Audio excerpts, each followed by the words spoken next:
Drivers, I am so eager to share this secret, both food and grocery delivery drop-off hack. And not many people know about it, and it's not even being talked about online. If you do it correctly, there are some big benefits, primarily the top two, your increased ratings and tips.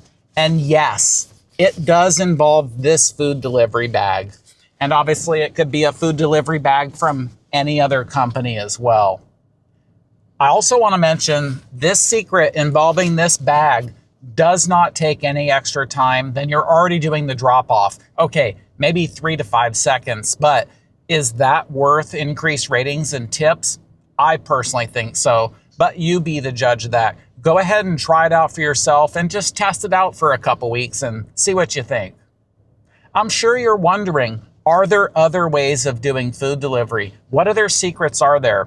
Yes, of course, but more on that in a little bit. The secret that I'm sharing with you now, I do want to let you know that it also has benefits with the customers and UberEats as well. But primarily, yeah, I understand. Our ratings and tips, they're the most important. So, are you ready for this hack? Again, does not take extra time because you already should be using your food delivery bag when you go up to the customer, right? And I'll get into that here just in a second. So here's the tip. What you want to do, we all have to take drop-off pictures. So just make sure that at least a portion of your food delivery bag is in that picture, whether you're standing back and holding it just so you can see, like right here, you see the edge of this bag. If I were to take the drop-off picture, both the customer and UberEats is going to see that. And I'll get into that here just in a second. Or if you choose, you can put the food at the door like normal, and then don't put your bag right next to it. That totally, it would look like you're staging something, and we don't want it. We want it to come off as natural. So conveniently, when you put your bag down on the porch, you would be taking the food out. So just have your bag nearby, and wow, it just happened to be in the drop-off photo. In that case, obviously, you could have the full bag or a large portion of it. And you may ask, what does this do? This gets into the benefits with the customers. Everybody has cameras today. So even if it's a hand-to-me order, that customer's expecting you, you're gonna walk up with the food delivery bag. That right there, they're gonna see you care about their food being at the right temperature. If they have a camera that's recording you, they're still gonna see you walk up with the food delivery bag. So that's a win right there. Also, when you take that drop-off picture, should the customer see that later on, they're gonna see, if they missed you on video, they're gonna see in that drop-off picture, wow, he took care of my food.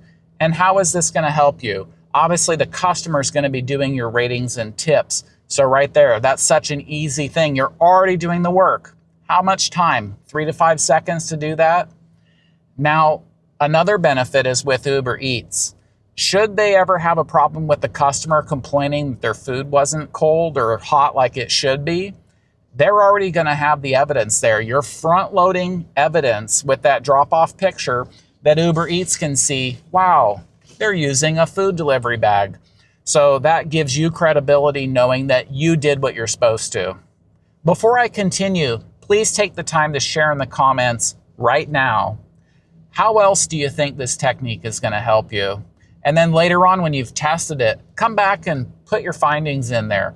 And this is going to help all drivers who read it. All right, let's move on to UberEats. I've kind of hinted at this already. This is going to protect you a little bit with customer complaints. Like I already mentioned, the temperature of the food. If UberEats sees that bag in the drop-off picture, right there you've got credibility that you were doing what you're supposed to. Another benefit is UberEats uses AI. Right now, obviously, it's not as smart as it could be, but in time, what if they use their AI to really scrutinize drivers and try to figure out who's a good driver, who's a bad one? When you have that picture in there, the AI may be smart enough actually to say, wow, no other driver does this, you must be a good driver. So I think it's well worth your time and effort to do that. And then, God forbid, if you should get deactivated, I'm not going to spend a lot of time on this, but you are not going to have access to the app. So when you have this drop-off picture already in there, that's going to help you when you appeal. And then you also guaranteed you should be taking your own copy of the drop-off picture. Again, if you get deactivated, you have no access to the app. At least then when you do your appeal, you can defend yourself. So I personally like to use the timestamp camera app, and that's a good one because it puts the GPS location, date, and time in there. Use that app or one like it. By default, just use your cell phone and take a picture. I hope this doesn't happen to you, but if it does, that's going to help you. Earlier, I hinted at, is there another way to do food delivery? Now, granted, this secret that I just shared with you, that's small on the big scheme of things. It's not going to change the world, but I think you see the benefits. Here's some really big benefits. You need to deliver food both safely and profitably. I think you can see why. I've got good news for you. I made a video teaching you how to do this, and I wish I could have been a little more passionate. I was focusing on the content to get those facts to you. But regardless, watch that video next, and I'll see you there.